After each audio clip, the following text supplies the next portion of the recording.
कन्हैया पीटने वाला है, कन्हैया पीटेगा। पता नहीं, बार बार कॉल कर रहा है।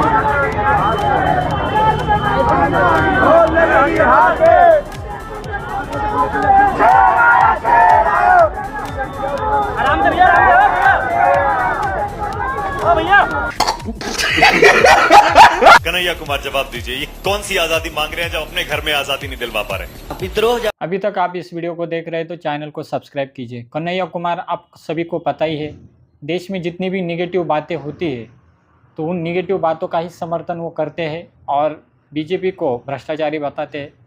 बीजेपी देश का विकास नहीं कर सकता, बीजेपी देश को कहीं ना कहीं खाई में घुसेड़ रहा है, ऐसी तमाम तरीके की बातें वो करते हैं। क्या कुछ कहा उन्होंने इस वीडियो में ज़रूर देखें। तो चलिए वीडियो को शुरुआत करते हैं। जब आपने कहा ना तो मुझे भगत सिंह की याद आ गई। भगत सिंह जब अंग्रेजों के खिलाफ लड़ रहे थे तो अंग्रेज उनको आतंकवादी बताते थे। पर वो अंग्रेजों का जमाना था, दिक्कत उस समय अंग्रेजों का राज था, हिंदुस्तान गुलाम था। भगत सिंह अंग्रेजों से आजादी चाहते थे, आप किससे आजादी चाहते हैं? आपको नहीं लगता है कि इस देश में अभी भी बहुत सारी गुलामी बची हुई है? इसको कैसे बुलाएं? शुभ्रस्ता, क्यों आप ये कहती हैं कि Kanhaiya, Jignesh Mevani, Hardik Patel, Shehla Rashid, left wing politician जितने भी हैं वो टुकड़े टुकड़े गैंग हैं, वो ब्रेकिंग इंडिया ब्रिगेड हैं, ये हिंदुस्तान को तोड़ना चाहते हैं? क्यों ऐसा कहते हैं आप? देखिए, मैं कन्हैया कुमार, जिग्नेश मेवानी, हार्दिक पटेल, इन लोगों को टुकड़े टुकड़े गैंग का रिप्रेजेंटेटिव नहीं मानती, लेकिन ये जिस विचारधारा में विश्वास रखते हैं और जिस रिमोट कंट्रोल कहीं पे है, वो जो है वो टुकड़े टुकड़े गैंग का परिचायक है। मैं एग्जाम्पल देती हूँ आपको। दक्षिणी वेलायुधन और बाबा साहेब भीमराव अंबेडकर, इन दोनों के बीच का जो झगड़ा था, जो संवैधानिक, जो जब हमारी कॉन्स्टिट्यूशनल डिबेट्स हो रही थी, उस झगड़े में हम केवल अंबेडकर की बात क्यों सुनते हैं? हम वो दलित महिला, प्रथम दलित महिला और एकमात्र दलित महिला जो संसद में थी, क्योंकि ये जो कहते हैं ना हमें चाहिए आजादी, उन्होंने कहा था पहले आजादी अपने घर में ढूंढो। आजादी ढूंढने के लिए आत्ममंथन करो और उस मंथन से जो नवरत्न निकलेंगे, उसी रत्न में से आपको रिजर्वेशन का भी हल मिलेगा, आपको सभी चीजों का हल मिलेगा। तो सत्ता से आप विद्रोह करके, आप आउटरीच की राजनीति करके कितने दिन तक अपनी राजनीतिक रोटियां सेकेंगे? और ये लोग तो अभी मंच पर आए हैं खेलने के लिए अपनी पारी। इसके पहले का जो रिमोट कंट्रोल चला रहे थे येचूरी जी और करात मैडम और तमाम लोग, उनसे पूछना चाहिए इन लोगों को सवाल व्यवस्था से पूछना है ना भाई। तो व्यवस्था केवल मोदी जी थोड़ी है, व्यवस्था तो करात मैडम भी हैं। पूछिए सवाल उनसे, काहे नहीं पूछते हैं? उनसे कहिए कि हमको आजादी दिलवाइए, 50 महिलाओं को पॉलिट ब्यूरो में मेंबर बनाइए। उनको कहिए कि आप बेगूसराय में जाकर के पूछिए कि मोहन भागवत का पुतला काहे जलाए। जब लेनिन पलित्ता विरोध करते हैं तो मोहन भागवत का पुतला जला, तो वो भी तो सिंबॉलिक ब्रेकडाउन ऑफ मशीनरी था। तो ओकरा पर काहे नहीं बोलते हैं, चुप रहते हैं? और कहां से है? कहां से है? बेगूसराय से है।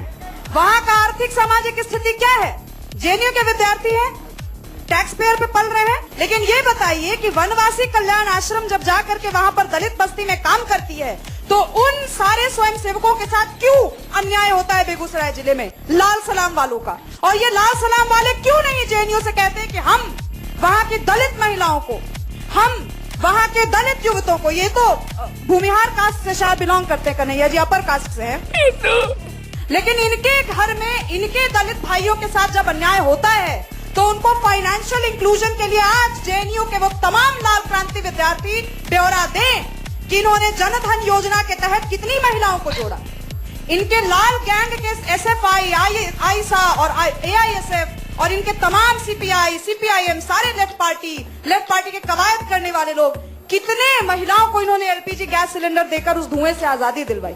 और नहीं दिलवाई है ना आजादी, तो ये जो लफाजी है इनकी आउटर रिंग रोड के 1 किलोमीटर से आगे की आवाज नहीं है। नाइस।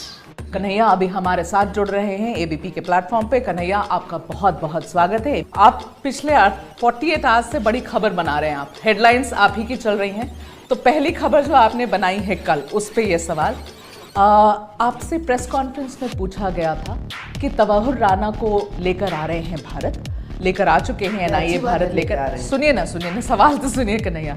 और आपसे जब सवाल पूछा गया तो आपने पहले तो ऐसे दिखाया जैसे आपको सवाल नहीं सुनाई पड़ा, फिर आपने हाँ, बड़ा एक्चुअली सवाल नहीं सुनाई नहीं पड़ा, फिर आपने बहुत मॉकिंगली कहा कि मुझे लगा रहे 15 लाख मेरे अकाउंट में आ गए। तो देखिए बीजेपी तो आप पर हमलावर है ही कन्हैया, वो कह रही है कांग्रेस का हाथ आतंकियों के साथ, ये देखो एग्जाम्पल। लेकिन मेरा सवाल कन्हैया ये है, बीजेपी हमारे ऊपर हमलावर है, ये बहुत अच्छी बात है, इसमें कोई दिक्कत नहीं है, क्योंकि हम बीजेपी के खिलाफ हैं। ठीक है, हम आरएसएस की सोच के खिलाफ हैं। तू है कौन रे? मुझे गर्व है कि मैं बीजेपी के खिलाफ हूं, ठीक है RSS के कन्हैया, खिलाफ। मेरा सवाल ये है कन्हैया कि इस तरीके से मजाक उड़ाकर इस बात की, Tahawwur Rana one of the masterminds of 26/11, क्या आपने सुनिए ना Kanhaiya, process to execute him, there should be a like hardest punishment. पर ये जब सवाल आपसे पूछा गया, जिस तरीके का जवाब आपने दिया, क्या आपको नहीं लगता है कि जो शहीद हुए उसमें 26/11 में जो शहीद हुए, जो लोग मर गए कन्हैया, क्या उनका अपमान नहीं है जब आपने इस तरीके से मजाक उड़ाया? बिल्कुल मैंने ये सवाल नहीं सुना, मैं ये पर आपने ये सुना कि 15 लाख हमारे अकाउंट में आ रहे हैं। नहीं, मैं दूसरे सवालों का जवाब दे रहा हूं। कन्हैया, के खिलाफ सख्त कार्रवाई। ये सवाल तो तबर्रुर राना पे था, फिर जिस तरीके से आपने जवाब दिया, सबने ये कहा कि आपने अपमान किया है उन लोगों का जिन्होंने अपनी जानें खोई हैं। मैं सिर्फ बीजेपी पे हमला करता हूँ कि जय शाह यूपीएससी का एग्जाम दिया है, उसका बाप अगर गृह मंत्री नहीं होता तो उसकी क्या काबिलियत है? यहाँ सवाल मैं तबर्रुर राना पे पूछ रहा हूँ, आप अमित शाह पे चले जा रहे हो। मैं कन्हैया, यही तो कह रहा हूँ कि हमारा प्रेस कॉन्फ्रेंस पलायन पे है। बंद करो हाथ जोड़ के। मैं हम तो जो है सरकार से नौकरी मांग रहे हैं, सरकार को कह रहे हैं कि पलायन रोकिए। सरकार हमारी बात सुनी नहीं, जब तक सरकार हमारी बात नहीं सुनेगी हम लोगों की बात को सुनते रहेंगे और सरकार को अपनी बात सुनाते रहेंगे। यह प्रक्रिया सतत जारी रहेगी। आज आप पर भी, आपके वर्कर पर भी हुआ है, क्या कहेंगे? कोई बात नहीं, हम यही कहेंगे कि लाठी नहीं नौकरी दो। दोगले की औलाद, ये कौन सी फिल्म लाया है? इस बीच नारेबाजी मामले में आरोपी और इस वक्त जेल में बंद कन्हैया का एक और नया वीडियो सामने आया है। यह वीडियो पटियाला हाउस कोर्ट में कन्हैया की पेशी के दौरान का है। कन्हैया का कहना है कि पेशी के दौरान उससे मारपीट की गई। मुझे बचाते हुए गेट के अंदर लेकर के आई, उसके बाद एक मॉल वकील के कपड़े पहन रखे थे, उन्होंने मेरे ऊपर अटैक किया। इस दौरान गेट में कितनी देर अंदर से कितना अंदर? बस घुसे ही, ठीक है, सब घुसे ही।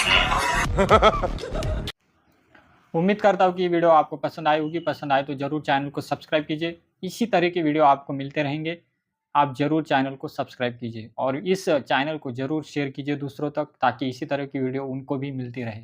कन्हैया कुमार अक्सर आप सभी को पता ही है, देश में कोई भी अच्छा काम हो उसमें वो निगेटिव बातें डाल ही देंगे। विवेक श्रीवास्तव हो गए, मानवी तनेजा हो गए और कन्हैया कुमार हो गई, ये जैसे लोग भारत में कैसे रह रहे हैं पता ही नहीं चल रहा है। इन्होंने कभी भी अच्छी बातों का समर्थन किया ही नहीं है, चाहे वो कितनी भी अच्छी क्यों ना हो।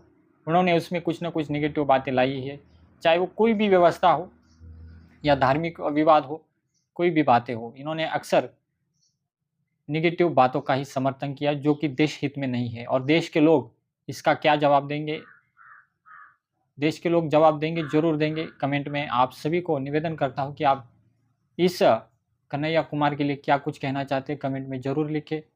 ये वीडियो देखने के लिए धन्यवाद। मिलते हैं अगले वीडियो में, तब तक के लिए जय हिंद, जय भारत।